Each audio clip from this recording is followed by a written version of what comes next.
Boom. All right, we are now recording, and so what we'll do, Jimmy, is we'll just do the interview, and I'll post it later on, and You got it. there'll be a test later on this week. All Is right. that going to be on Thursday? What's that? Is the test on Thursday? Probably. It takes a while to get these things into Blackboard, but we can expect it on Thursday. Yep. So Jimmy's a comedian for many years in the Boston area. He's done cruise ships. He's written a couple of comedic books. He's done a CD. He's done network television. He starred in a network show called The McCarthys. And he's last season, it was the last season, right? Writer producer for Loudermilk. Yes, and yeah. See, I did season 2 and 3 of Loudermilk, and season 3 got caught in some weird wormhole and is hopefully going to Netflix soon. But it was supposed to be the channel that we were on basically got bought up. It was on AT&T's audience network. So there's a whole season of television out there, and it's really, really good. And no one's seen it yet, but that sometimes happens. But I'm told that it's coming out. The thing that you and I were talking about before we started that you wanted an explanation for is you haven't got so many comics are rushing to do stand-up stuff online during this coronavirus situation, and you haven't done that. That's what I meant by that. I got you. Yeah, no, I mean, I got a theory on that, and that is that this was a turn that nobody really expected, and here comes a new format now. We need to figure out how to entertain people while they're in their homes, and you can't leave, right? But I just don't think this is something where you're just going to go, all right, well, I'll just figure out a way to do stand-up. I think comedy programs absolutely will work. So people will figure things out, but I think that's what television was for in the first place, was to entertain people in their homes. So how do you put together a show in your house? Some people have done it successfully. I think all the late night shows are they're trying to do the best they can, but it's a new format. So you have to kind of figure out how to do it. It's a lot like, I remember when the internet was really young, this is how old I am. I got a job writing some shows that they were going to put on the Microsoft network. And eventually they scrapped the whole program because there wasn't enough bandwidth coming into people's houses to put a cartoon together that you could send on the internet and people could watch without it breaking up. So it took 3 or 4 years before they got back into that. This is the same kind of thing. This is a new challenge, and people will figure out a way to write creatively. And so somebody will figure out a new format for something. There are already people like doing some interactive trivia stuff, but I don't think it's stand-up comedy. I think stand-up comedy, as you and I both know, belongs in a room with a bunch of people. That's right. Without that laugh, it's just a different thing. Right. It's funny. I'll get back to it because we talk about the audience, the exchange of energy back and forth, and your Conan set. But your Letterman set. Because Yes. you were so far away from the crowd. You want to jump to that now? Sure. Okay. When you did Letterman, the distance between you and the crowd was a lot greater than if you were in a live performance. No, the Conan one was the one that I had a little bit of problem with because there was a little bit of an audio delay. And the Conan audience is a lot further away. The Letterman audience was and still is the Ed Sullivan Theater where the Beatles played. That's a theater, and so they were right on top of you. That one was immediate. That was like playing a big theater. Okay, all right. It was the Conan one the Conan one. Was Letterman the one where the applause breaks had forced you to slow down? Yeah, no question. Yeah. It was crazy. Like they were just so into it, and they were. And I'm standing there awkwardly trying to mug because I know the camera's on my face. Right. While I'm already thinking of the next joke. Yeah. That one was super easy. The Conan one, the audience was a little bit more difficult, but also it was just the separation between you and the audience. That place is more set up like Saturday Night Live for a bunch of sketches and stuff like that. Whereas the Letterman thing is definitely set up for stand-up. It's a theater. Did Conan, Rick Jenkins told me that Conan had at one point a kind of a list of guidelines for doing a 5-minute set. 5 topics, 20 punchlines. You didn't have anything like that. You clearly No, that sounds like maybe, I mean, I can't imagine that he wrote that out and put that out for people, but I think that might be a guideline that maybe he gave to his scouts. Okay. You know, this is the kind of thing we're looking for. Right. With late night sets, a lot of it depends on, you know, they're all different sensibilities. The shows like Jimmy Fallon's show definitely skews to the younger, sillier comic. Letterman had a very specific. He liked smart comedy. He had that style that he really liked. And for years, they picked comics that they knew Dave would like. Mm-hmm. I don't think that's a hard, fast rule because I've seen all kinds of different sets on Conan. Conan's really diverse in the sense of not just diversity, people diversity, but the sense of the type of comedy. They have all different kinds of comics on that show. So I don't know about that. I don't think there's any hard rule because, I mean, look, the best late night set I ever saw was Gary Gulman's license plate bit, state abbreviation bit. Okay. It was an absolute piece of brilliance, but it also was a 6-minute, almost mini play. Yeah. When did he do that on Conan? He did it on Conan, and he'll tell you it changed his life. Millions and millions of hits. Wow. And I think it's, you know, if not the best late night set, one of the top 5 I've ever seen, and I've studied a lot of them. And that one broke all the rules, but it was brilliantly funny. That's I'll look up to. I'll look at that. I'll look that up. Danny Bulger told me that when he did Ferguson the second time, that Ferguson set up, and Ferguson knew Danny because Danny had opened for him a couple of times, and he said the advice he said the crowd was horrible. He said, Danny, just so you know, the crowd's horrible. And then Dan said it was actually good for him because he went up there expecting a horrible crowd, and they were great for him. Yeah. So did they give you any advice before you go on? No, at Letterman, with the Letterman show before the show started, they showed me where my spot was. There's a big X on the stage, and they basically said, "You walk out here, you hit your X, you do your thing." They were at the end of a 30-year run too, and they were a few months away from closing up, so there wasn't a lot of advice there. I was lucky with the Conan thing that we have some friends that work there.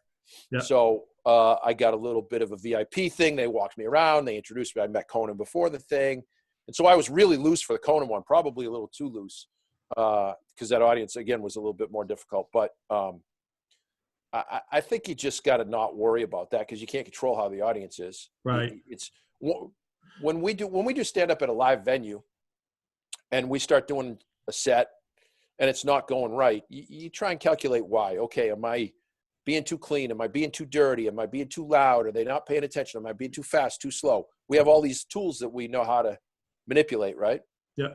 When you're doing a late night set, that 6-minute set has been vetted, the materials, you can't deviate from it. Right. Right. If you do, you won't end up on TV. They'll just cut it. Yeah. And so you really don't have a lot of choices is my point. Like when you're doing a live performance, you have a lot of choices. People ask about the Letterman set. I had been running that set for 3 months. I couldn't have been more prepared. Right. And it was almost like autopilot for me. Yeah. Well, that's like when you watch the Super Bowl and they say, they got the first 15 plays scripted. Yeah. Yeah. Yeah. It was all scripted. I mean, I was ready to go. It's a thing that if you go to a lot of comedy clubs, you'll see this, or if you're a comedian, when somebody's doing a set, whether or not they're doing it for an audition or whether or not they're doing it to go on TV, they'll go from club to club to club to club. I know Letterman's thing at one point was, I think it was Letterman, you flew into New York the night before, you would go around with their guy and they would get you on to all the different clubs and you would run the set like 3 times, 2 times? Yeah, 2 times? A few different times. There's as many as they could get you on back then. Yeah. They used to have the juice to do that. Most comics take it upon themselves. And a lot, you can expand that out. Somebody like Chris D'Elia, who just put a stand-up special out on Netflix, he ran that probably for 6 months before he ultimately taped it and put it on Netflix, So that's just a bigger version. It's a 45-minute version of the same process. It's yeah, it is. That's definitely correct. Origin story. Let's start. We're one of the reasons that Jimmy's been on, and one of the things we focused on the last couple of weeks, has been creating content for mass communication, for mass media. Yep. So your story is, it started in a bank. Is it correct to say it all started for you in a bank in Gloucester?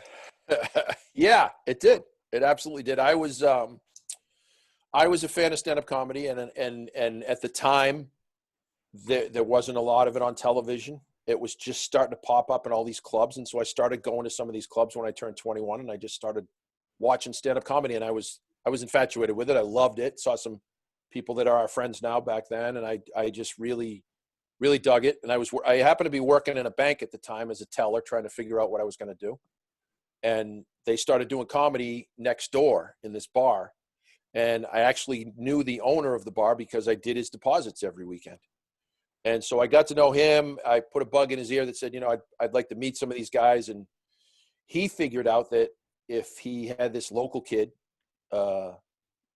perform on the show, that, it's Comedy 101, the local kid draws. So I got a lot of people to come to the show, and then he had the pros behind. So all I had to really do was bring some people in, do 5 minutes, nobody got hurt. Yeah. And then the pros would crush it. And it worked into his business plan. So he let me host. I was the local host for 15 weeks at that club. And from there I met, 15 weeks, I met 3 different comics every night. So I met 45 different people that were in this business, and I started picking their brains about it a little bit. And I realized that they were making a living doing it. I never thought that was something that happened. People made money doing comedy. Wow. I was just trying to get some free beer and maybe meet some women after the show. And it turned out they were making a lot of money. And so I quickly figured out how to get in. I learned about open mic nights, and then I said, okay, how do I become a good comedian? And I started to study all those things that we study, like writing and acting and being reliable and all those things that as a comedy booker, you understand. Right. But I tried to make myself, people hire comedians. I tried to make myself a great option. I tried to make myself really funny, good to be around. And I think that's important in that has carried over all the writing jobs that I've done. I mean, I've been in writing rooms in LA with some of the biggest comedy writers in the world. And if you're difficult and you're not cool to hang out with, and, if you're not enjoying the process, you won't be there very long. Yeah. That seems I think that's different from sort of civilian life where if you're a miserable car mechanic, they just go, oh, that guy's, he is what he is. Right. But he's a good mechanic. Right. But if you're not fun to be around, you're not going to be on a TV set very long. Yeah, that makes sense. And speaking of TV sets, we go to this. Your big break was the McCarthy's. What year was that? It was about 5 years ago. I'm not good with dates. Yeah. Unless they're World Series games. And you were there. I mean, the McCarthy's had a really strange beginning because it was picked up on one network and you were hired to be on the show, and it was picked up. Then it didn't get made, and it wound up on another network the next year, and you did get made kind of in a different format. But also, the way that you got the gig was different. And just to from my standpoint, it was a Tuesday night, and I get a text from Jimmy to call him, and I was in a class, as a matter of fact, and I called in the break in the class, and it was good news, bad news. And it was the bad news is you couldn't do the gig for me the next night. You were doing a booklet for Eastern Bank. And the good news is you were going out to LA because you had gotten an audition. And the way that you got the audition was really, really unusual. You want to just explain it to them?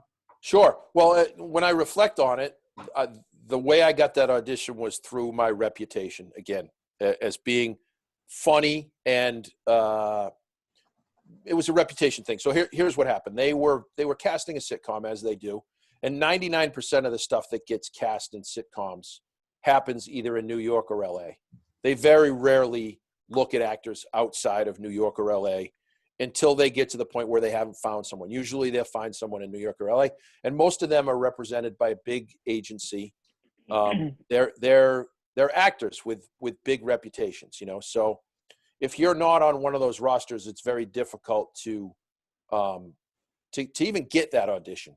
But fortunately, this show was about a family in Boston, so they decided to try and do a casting in Boston. And so they said, let's go cast this guy in Boston. And they were looking for a character that used to be a bit of an athlete, has since let himself go, and is a big, dumb guy. That's the character description. And they have, these casting agents have lists of people that fit different roles, right? I don't know what list you're on, Dave, but whenever they're looking for big, dumb guy, that's a lot like what I do on stage when I'm doing stand-up. I play that character very well. Right. It's a little bit of a departure from what you do on stage, but yeah, you're the dumb guy from Boston. Yeah. So I went in and auditioned in Boston, and it turned out that they were running a camera with a live feed, and there were 3 producers in LA watching, and they saw the audition, and all 3 of them came down at lunch and said, "I really like that big dumb guy in his Celtics shirt." And I got a call an hour later, and they said, "We want to fly you to LA tomorrow." So it really, 25 years of doing stand-up and auditions, it really just, boom, out of nowhere, tomorrow we want you in LA. Right. And 100% of that was because there was a casting agent in Boston. When she read that description, funny guy, chubby and dim, former athlete, has kind of let himself go, loves basketball, but loves sandwiches more. And when she read that, she said, "This is perfect for Jimmy." Now, I went in there. There were another 50 people reading in Boston that day. Yep. But somebody saw it. And then when they flew me to LA, there were another 5 guys that they had seen that were also there. So I went in and auditioned up against them. So, there were hundreds of people that auditioned for that role, but it just happened to fit that I was the right character. And then I found out later, the guy who created the show, the character was based on his brother. And later on, a year later, I met his brother, and it was like looking in the mirror. Right. We're still friends today, so it was kind of a wild thing. But it was 100% because of my relationship with that casting agent. And if they had picked, there are really 3 big casting agents in Boston. If they had picked either of the other 2, I don't think I even would have got a phone call, because I don't have relationships with them. I don't work for them. They just happen to pick your agent. Well, the other thing though about it is that the medium, we talk a lot in the class about how the medium kind of determines a lot of things in your message. It depends in the way you do things. Like right now, your television, you can get everything you want by satellite. In the coronavirus situation, we could do everything by Zoom or by these video conferencing things, and then they can actually put them on the air. And for your thing, I don't know how long it had been, but the idea that you're going to audition in Boston and be for a casting agent who's in LA is something that's fairly new. And yours is the only case that I've ever heard where somebody's gotten a job from it. I see a lot more of that now, though. Yeah. Since then, I think I've got 3 parts off of tape. Okay. Off of self-tape. A lot of the agencies. So we're in a position now where a lot of the first round of auditions like that are self-tape now. And people have little studios like this one right here. That's why there's a white background here. I do auditions right here, and I'll send them out to, I'll send them out for the first round. And then if they like you, then you have to go out there and they have to see you in person, but they will do that. Tyler Ritter was on vacation in somewhere in South America when he got the audition for the McCarthys, and he did his audition tape with his iPhone. Oh, that's hysterical. Now he's the son of John Ritter, and also has a pretty impressive resume. But he self-taped on an iPhone, and they saw it, and so there's a lot more of that. There's actually people that have written great articles and books on the art of the self-tape, and you can actually, there are a lot of famous self-tapes out there now that you can watch that people. This was the guy's self-tape for The Office or some big shows. But yeah, it's happening more and more. And I know when I was years and years ago, I did an audition for Fox, me and 30 people. And they had to, I'm pretty sure they mailed the tape. Like we thought that somebody from Fox and there's just a guy with a video camera. And I just think they mailed the tape to whoever, and they put them probably they probably used it as a doorstop. But there's probably cases of them. But I have been on the set. Once I spent a year working on that show, and I was on that set, and the producers became friends of mine. The director's a friend of mine, And when they were looking for a part, like say I remember this vividly, a funeral director, there was a part for a funeral director. And so the casting agent will audition people, they'll put them on tape and they'll narrow it down to 5 or 6, and then they'll send them over to the director. And then the director, I remember at lunchtime, the director watching on the iPad, watching 6 different auditions and saying to the assistant, I'd like to look at these 2 people. Can you get them in tomorrow? Wow. And I remember sitting there going, can I watch? This is really cool because I'm always on the other end of this process. So yeah, there's a lot more of that than you think now. What's it like? And the McCarthy started out as a one-camera shoot. A one-camera shoot is sort of like Modern Family, where they kind of act the scene. And I don't know if it's really that there's only one camera, but it gives the impression that it's only one camera. They use multiple cameras, but the difference between a multi-camera and a single camera is the multi-camera is the traditional sitcom with a live studio audience and they build the sets. And the single cam is more like you said, like Modern Family is a single camera, where it's there's no audience, there's no laughter, it's single camera shows are shot like movies, a couple scenes a day, whereas a multi-camera is usually shot all in one night. Yeah, and that's the one. I mean, when you got on the air the next year, and they shot it as a single camera. They shot it for a season. It didn't get on the air. And they shot a single camera pilot. Okay. And they liked the idea, they liked the show, and they did not like the way it translated. And they said, this really needs to be an old school sort of traditional multi-camera sitcom. So they carried it over the next year and developed it as a multi-camera, but they cut everybody out of the show and they recast the entire show. And so one by one, all the parts got recast. And there were a few of us that actually went back in and got back in the show, got back our part. So they had done a giant casting again. And the director and the producer, the guy who wrote the show that was about his life, said, I still like Jimmy better than anybody else you brought me. Can we bring him back in? So I had to go back in. I auditioned for the network again. I auditioned for the studio, and I finally got the job again. Good. And you shot for a year, and your experience was, what's it like when you do a traditional multi-camera in front of a live audience sitcom? There's nothing cooler. You and I know that's for a stand-up comedian, the traditional sitcom is the ultimate dream gig. And it was the coolest job I've ever had. It was every bit as amazing as you could imagine. You go into work, all you have to do is be funny. Everything else is taken care of. It's a giant village where they have everything, food and wardrobe, and you have a dressing room, and I mean it is amazing. It's the best gig in Hollywood, and that's why they're so hard to get. And you've got to learn your lines. You've got to be able to deliver the lines, obviously, effectively. But it's like a 22-minute play, 25 minutes? It's about a 22-minute episode when it's all done. And there's a process. So usually on Saturday, or usually Friday night is tape night. So you tape an episode of the show, and it's amazing. And then at about 11 o'clock at night, you're all done, and you go to your dressing room, and there's next week's script. So you go home for the weekend, you start learning that script, and on Monday morning you come in, and they have all the actors sit around a table with all the producers, the writers, the directors, and you do a table read of the first draft of the script. Mm-hmm. And then they take notes on it, and they see which jokes they think are funny, which ones they think they need to work on, different parts of the show. And it can change pages and pages of it. There's a process all through the week. But so they go off, they rewrite all night. Mm-hmm. Tuesday you come in, there's a new script, and now you do a rehearsal where you're reading it, but on the actual sets. And it becomes a little bit more streamlined. And then on Wednesday, you do the same thing. You do a run through with the writers and the executives, and then there's more notes, and then they go off and write again. And then on Thursday night, they have a shooting script.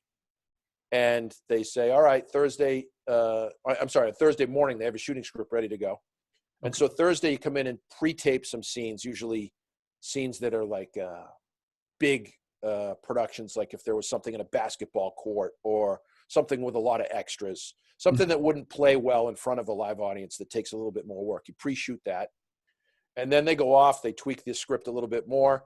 And then you have Thursday night into Friday to learn all your lines. And then you come in Friday at noon, you do rehearsals from noon to 4:00. Then you have a big dinner. And then at 5:00, they load in 300 crazy New Kids on the Block fans because one of the people from the New Kids on the Block happened to be a co-star of the show. Yep. And Friday at 5:00 is the coolest thing in the world. You put on a play for 300 people. Yeah. And it's amazing. Yeah. How long does it take when you're shooting in front of the studio audience? It's 22 minutes. 22 minutes. It can take a good director 3 hours. It can take a bad one 5 or 6. Wow. Yeah. Because they reshoot, right? If the scene doesn't go well. Well, you shoot every scene, even if it goes well. They shoot them all probably 3 times each. They shoot each scene probably 3 times to get coverage. Okay. And then they'll also, if they see a punchline that they don't think is working, they'll come down and they'll say, all right, let's do it again. And then they'll whisper in my ear, change mayonnaise to pickle. Okay. And then you do the scene and go, I can really go for pickle. And if that works better, they have writers tweaking it all the time. The lines change while you're shooting. Right. So you got to be able to adapt. And the laughs, obviously you're going to get fewer laughs the second and third time than you do the first time. Yeah. But they don't care too much about that because the audiences are really rooting for you. And they tweak, they can use the second. If they use the second take, they can still use the first take's audio. Right. Right. They can tweak all that. Okay. Cool. And moving on to Loudermilk, where you Yes. were a writer, and last year you got a producer credit. What's the writing process like? I mean, I know the writing process to get to the script, but then once you've got the script and Peter Farrelly, who if you guys don't know, Peter Farrelly won an Oscar this year for Green Book, which he wrote and directed. Correct. Yeah, he wrote and directed that movie, and he's made some of the best comedy movies of all time: Dumb and Dumber, Some About Mary. He's Irene, et cetera, et cetera. Yeah. Yeah. A super cool guy. It is really funny because his style, the Farrelly brothers' style, is just so out there and so totally parody. And Green Book was a serious movie, and Loudermilk is a really smart comedy. Yeah, well, I think, and those are both closer to Pete today. I mean, Something About Mary was 25 years ago too, and people grow, people change, and their tastes grow.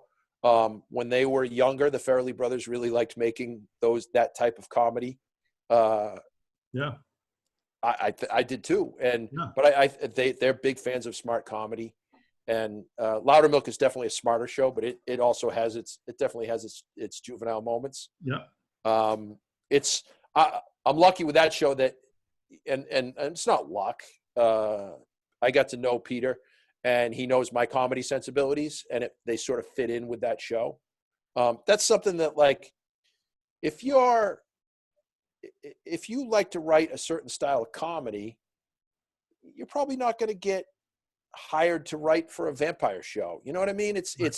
You have to know what your strengths are and what you do well. And I've known the Farrelly brothers for quite some time. The reason they brought me in to help on Loudermilk was because they knew it fit the same sort of style of comedy that I do. Okay. So the process is this. This is how a season of a television show gets made.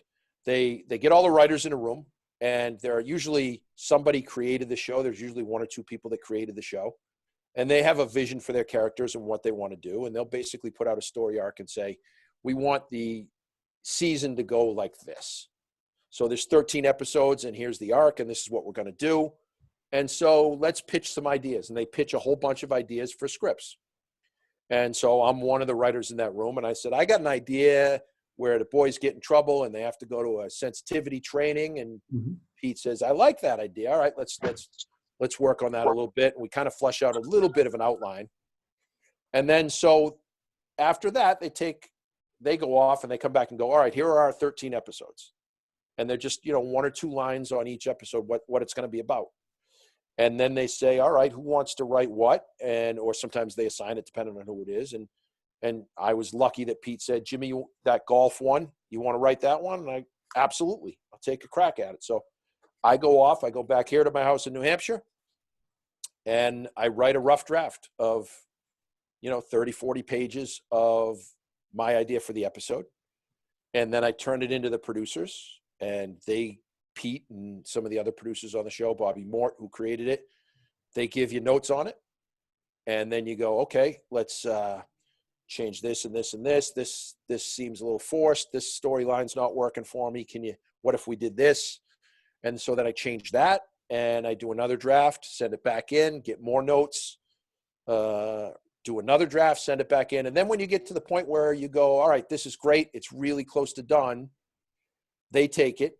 And then at the same time, there are 13 other people writing their episodes. So now all 13 episodes come back in. They got them all closer to done. And now everybody reads everybody's episodes, makes notes, and then we all sit in a room and we go through every episode line by line and say, can that be funnier? Can this be funnier? Can that be better? Are you believing this or you're not believing this? Would this guy say this? Would this woman say that? And it gets it gets changed live in the writer's room.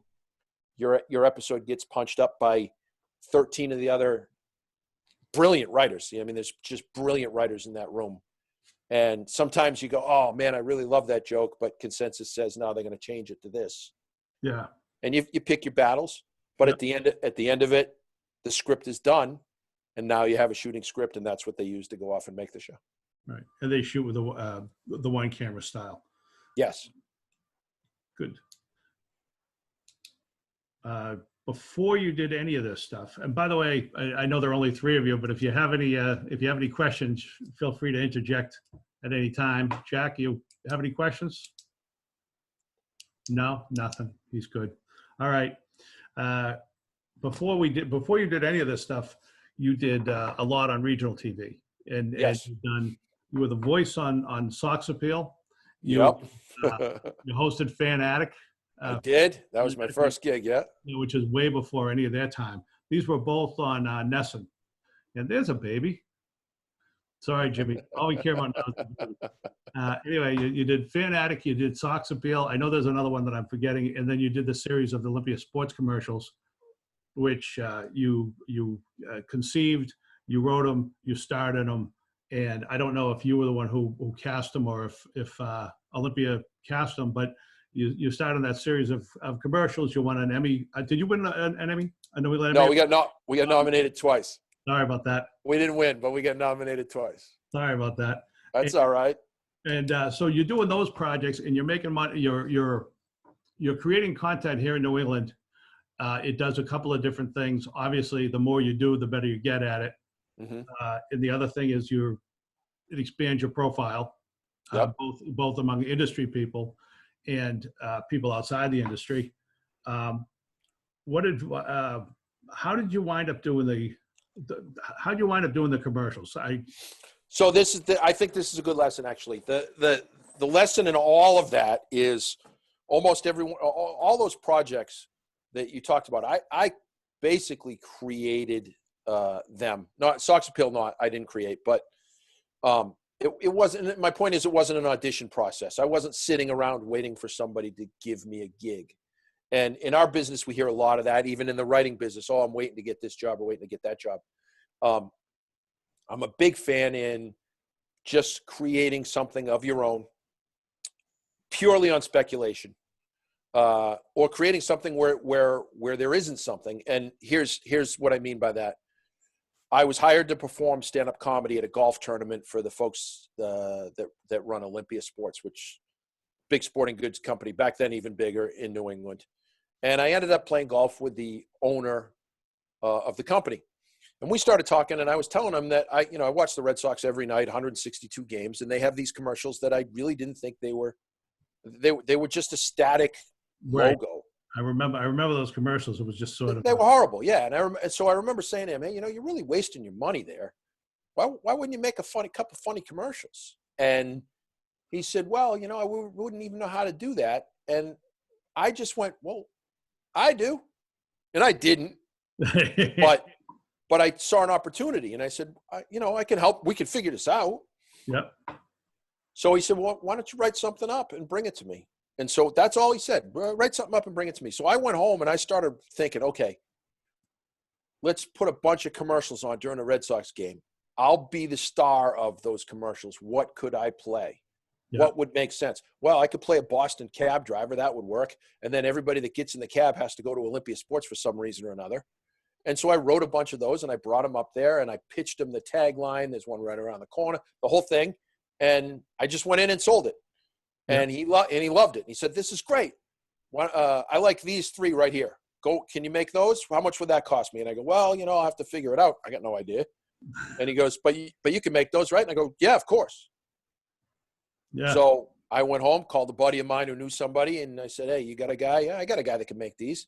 Called him, said, this is what I got. What kind of money would you need? I went back to them. And the point is that it didn't exist.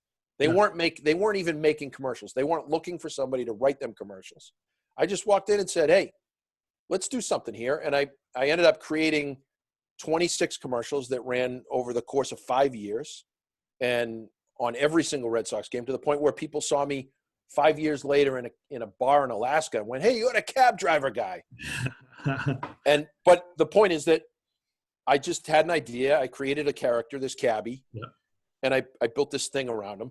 And to expand that idea out, that's what you should be doing if you want to be a writer, is to write something. Write a spec script, write a spec project, make something that's a calling card. I think that's I've heard so many stories where somebody made a little creative something. Yeah. And it turned into their calling card.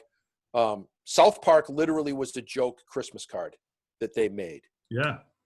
Family Guy was his college project. It was a 10-minute short with Peter and Brian on a couch. The movie Clerks, one of my favorite of all time, he made for $20,000.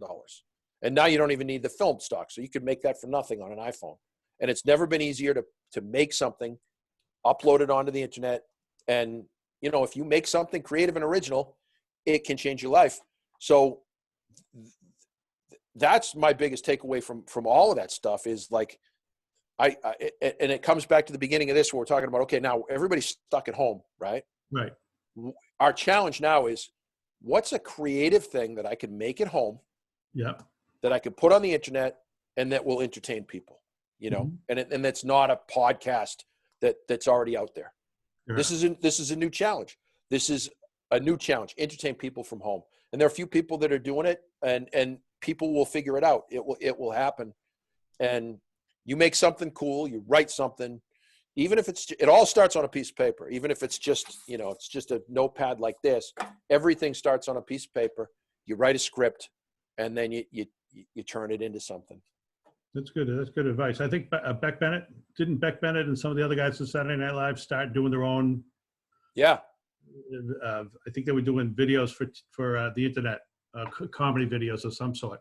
Of course, yeah, and I mean, there's all kinds of people that have gotten famous for making just videos, acting videos, music parody, whatever it is, online. But even just writing a spec script, there were some really funny spec scripts that I had to send some writing samples to somebody. I'm trying to get a writing job on a new TV show, right? So you got to send them some writing samples. So I sent them the Loudermilk episode I wrote, but I also sent them this really silly thing that I wrote, a really stupid, goofy play, but I think it's really funny. And it's not another sitcom episode, so it may catch their eye. They may go, this is not what we're looking for, but it may be something that catches their eye. That South Park thing is a great example. That South Park tape was sent out to their agents as a Christmas card. And I think it was Rob Lowe got a hold of it and just thought it was the funniest thing in the world and passed it along to somebody. And the next thing you know, Comedy Central sees it, and there you go. Yeah, it's interesting how many of these stories there are like that, where there's somebody does something just to be creative, and it's almost a thing where they used to. I don't know if they still do this, but you go to a short film festival, let's say, and somebody sees your film and they say, "That's great. What else do you have?" Yeah, you have to have that second idea, because it's like they liked what you did. It's not quite right for them, but is there anything else they could do? and you want to basically prove to them that you've got other ideas, and then maybe that gets their minds going and they find a place to slot you. Yeah, you never know. So the legend is that Two Broke Girls was her second idea. Is that right? Yeah, like she pitched something in the room, and Whitney Cummings, and she pitched something in the room that they weren't crazy about, and then she said, "Well, I got this thing. Me and my college roommate called Two Broke Girls," and they just were like, just off the title, they were like, "Keep talking." Yeah, it's a great title. It is a great title. It's like Hot Tub Time Machine, man. I mean, that pitch is over as soon as you're done saying time machine. What's the show? Hot Tub Time Machine. Sold. So we have some people in class that might want to become writers, maybe actors, maybe production people. What advice do you give? There's the last question. Okay. That's easy. Yep. It's really easy. Don't think about what people are buying. How is this, just write something cool. And it sounds super cliche, but write something cool and then put it away and write something else cool. And then just write something creative, different, interesting. Think about it as a work sample, a calling card that will get you in the door so that you can get that job writing for this magazine. If you want to write for a magazine, pretend you do, and just write a story. Write spec stuff. In the sitcom world, in order to get a job in the sitcom world, you have to write what they call a spec script. And what you do is you pick a show that you like, and you just write an episode. I remember I wrote a spec Seinfeld script that I really loved. I wrote a bunch of scripts, and it's a great exercise. You just learn the process, and every one that you write is better. And when you're writing it, you think, oh, this will be the funniest thing ever. And then 5 years later, you look at it and go, oh, well, I could have done better. But it all starts with a notebook and a pen or a computer, and just write something. And it doesn't have to be a 120-page movie. It can be something silly like a 6-minute play or a 5-minute stand-up concept or a 30-second commercial. Just learn the formats and just write. Make something. It sounds ridiculously simple, but don't be that person with a bunch of ideas that you didn't Excellent. at least. Yeah, and everything that gets made starts with a script. So write the script for whatever it is. You're not going to tell them all to move out to LA? I wouldn't move anywhere right now. I don't know if LA is going to be LA when it's done, but I mean, eventually, if you want to be in Hollywood, yeah, you got to be in Hollywood to be in Hollywood. But I've seen so many people that don't even do that anymore. One of the best comedy writers I ever met lives in Rhode Island and sends his scripts in from Rhode Island. So, wow. The world's definitely changing that way. But I would just say this: if you want to be a creator, don't talk about it. Create something. Figure out a way to create something. And that same thing goes for if you want to be a cameraman, if you want to be a producer, if you want to be a director, if you want to be whatever. Yeah. Learn the principles of it. Study the greats. There's so many resources right now. The classes online. There's some amazing people. Some people are just taking a check, but there's some great classes online. You can listen to podcasts. If you want to be a camera person, find those podcasts where they talk about that, and you can learn so much from that. Learn online, and then take your phone and learn the basic principles of lighting and editing, and learn the basics of whatever you want to do, and then start making something. And your first script might be bad, your fifth script might be bad, but if you're any good at it, you'll figure it out. Yeah. Good.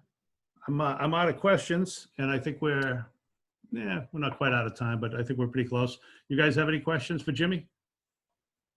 Yeah, I write my own TV show. I've been writing it for a while now, and I just run back through each episode and kind of just redo it constantly.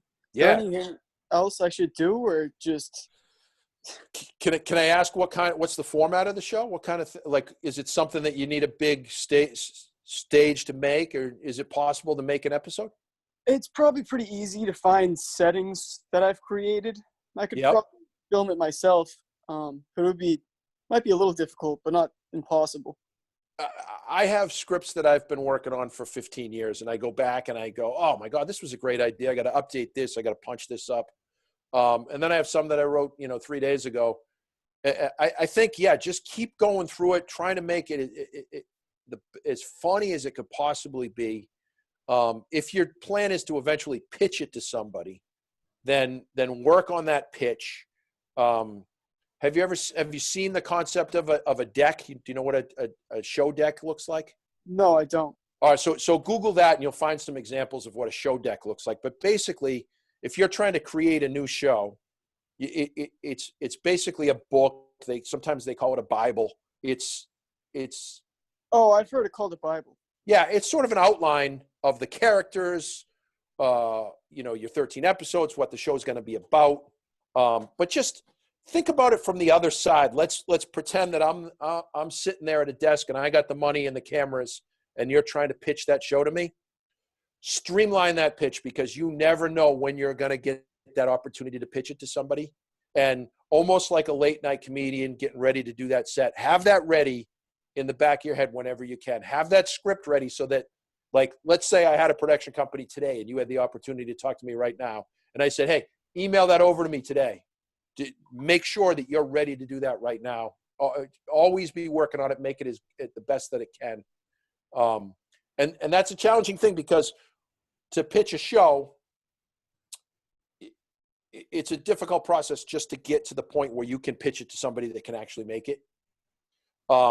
So that comes from relationships. You're going to have to find somebody that knows somebody, and you're going to have to get your way into that room. So try and figure out that way. I'll tell you, a great podcast to listen to is there's a guy named Brian Koppelman, and he's a writer, but he created the show Billions, which is on Showtime.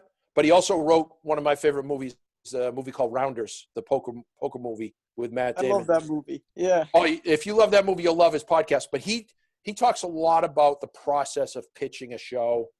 He has creative people, all kinds of creative people on his podcast, and I learned so much from that. I really dig that podcast. But if you listen to that, you'll be more prepared to pitch. But that's the advice I get ready to give that pitch to somebody and be ready to sell that show, because ultimately that's what you're going to have to do. Cool. I'll definitely check out that podcast. Yeah, it's a great podcast. It really is. And then the other thing that I would say is, you've written a pilot episode already? Yeah. Yeah. Make sure that in the first, even if you have to move it around just for the sake of this, but it's comedy? No. Okay. So make sure in that first 3, 4, 5 pages that I'm hooked as a reader. Yeah. I have like 6 different endings for it, but the beginning. Yeah, that's fine. That's fine. Solid. That's 100% fine. But like, if you get that opportunity, and I go through this all the time, if I can get somebody to read my script that's in a position to make it, or move it along the right way, if I don't have them laughing in the first 2 pages, I'm done. They're not going to finish that. And it's the same thing with the drama. If you don't have them hooked in the first couple of pages, I have people ask me sometimes to read their scripts, and I try not to, just because I don't want to creatively read something that I've already tried to write somewhere. But I will tell you this: I know in 3 or 4 pages if I'm going to keep reading it, and so just make sure it sings. Make sure really you got them. Yeah. Yeah. Good luck, and definitely listen to that podcast. It's great. Thanks. I appreciate it. Right on. Anybody else? Any questions? Going once? Going twice? All right, good. I think that's it. Jimmy, thanks very much. My pleasure. Good luck, everybody.